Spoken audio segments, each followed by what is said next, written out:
नमस्कार, आप देख रहे हैं दैनिक सवेरा टीवी और मैं हूं अनिल अत्री। इस समय मैं मौजूद हूं रामनगर के गुरु रविदास मंदिर में मौजूद हूं।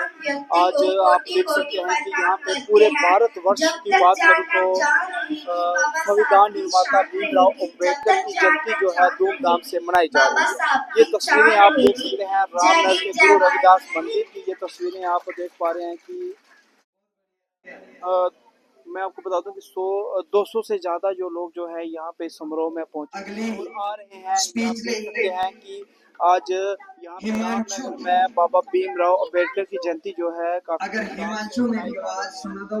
आप देख सकते हैं तस्वीरों पूरे भारतवर्ष में जो है बाबा भीमराव अम्बेडकर की जयंती जो है वो धूमधाम से ये आप देख सकते हैं कि 200 से ज्यादा लोग जो है यहाँ पे पहुंचे हैं और इस जयंती के समारोह में पहुंचे हैं और काफी जाने माने लोग भी जो हैं इस जयंती। बहुत बढ़िया। आज बाबा साहब डॉक्टर भीमराव अम्बेडकर भारत रत्न उनका आज 135वां बर्थ एनिवर्सरी पे मैं रामनगर की जनता को ढेर सारी बधाई और शुभकामनाएं देता हूं।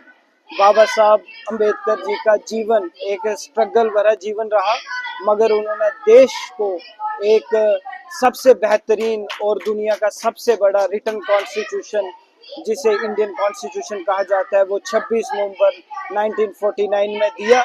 और जो क्रक्स ऑफ कॉन्स्टिट्यूशन कहता है कि सबके लिए जस्टिस, लिबर्टी और इक्वलिटी का भाव उसमें लिखा है। सब लोगों को एक सम्मान दृष्टि से इस भारत देश में देखा जाए और एक अखंड भारत का सपना बाबा साहब भीमराव अम्बेडकर जी लेके चलते थे।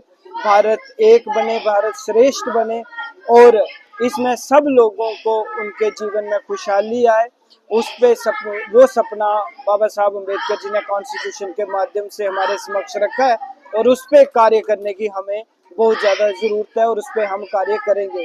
बाबा साहब अम्बेडकर ने ना सिर्फ दलितों, पिछड़ों के लिए काम किया, बाबा साहब अम्बेडकर ने मजदूरों के लिए, महिलाओं के लिए और हर वो व्यक्ति जो जिसके राइट्स का हनन होता था उसके लिए काम किया। बाबा Saheb Ambedkar viceroy executive council में लेबर मिनिस्टर थे, तो लेबरर्स के जितने भी इश्यूज उन्होंने रिजॉल्व किए। हिंदू कोड बिल जो महिलाओं के लिए था उस पे बाबा साहब अम्बेडकर ने रिजाइन किया। आज reserve bank of India, planning commission of India Baba Saheb Ambedkar की देन है इस भारतवर्ष में। और इसके अलावा बाबा साहब अम्बेडकर जी को भारत रत्न पहली बार 1990 में नॉन कांग्रेस गवर्नमेंट ने पहली बार दिया था, सपोर्टेड बाय बीजेपी। और बाबा साहब अम्बेडकर जी की जो पर्सनैलिटी थी उसको एक समाज के तक ना सीमित रखा जाए, इसमें भारतीय जनता पार्टी पूरा प्रयत्न कर रही है। आज बाबा साहब अम्बेडकर जी का एक सबसे बड़ा देश में स्टैचू, लगभग 137 मीटर का बड़ा स्टैचू जिसे स्टैचू ऑफ इक्वलिटी कहा जाएगा, वो बॉम्बे में बन रहा है। वो स्टैचू ऑफ लिबर्टी और जो बुद्धा स्टैचू है उसके बाद दुनिया का तीसरा बड़ा स्टैचू बनने जा रहा है। जिसे हम पंचतीर्थ बोलते हैं, जहां बाबा साहब का जन्म हुआ, जहां उनकी पढ़ाई हुई, जहां उनकी दीक्षा हुई, जहां उनकी मृत्यु हुई और जहां उनका अंतिम संस्कार हुआ, उन सब चीज़ों को डेवलप करने का काम आज भारतीय जनता पार्टी कर रही है। इसके अलावा अम्बेडकर इंटरनेशनल सेंटर दिल्ली में लगभग 200 करोड़ की लागत से बन के आज मोदी गवर्नमेंट की सरकार में बन के तैयार हुआ है।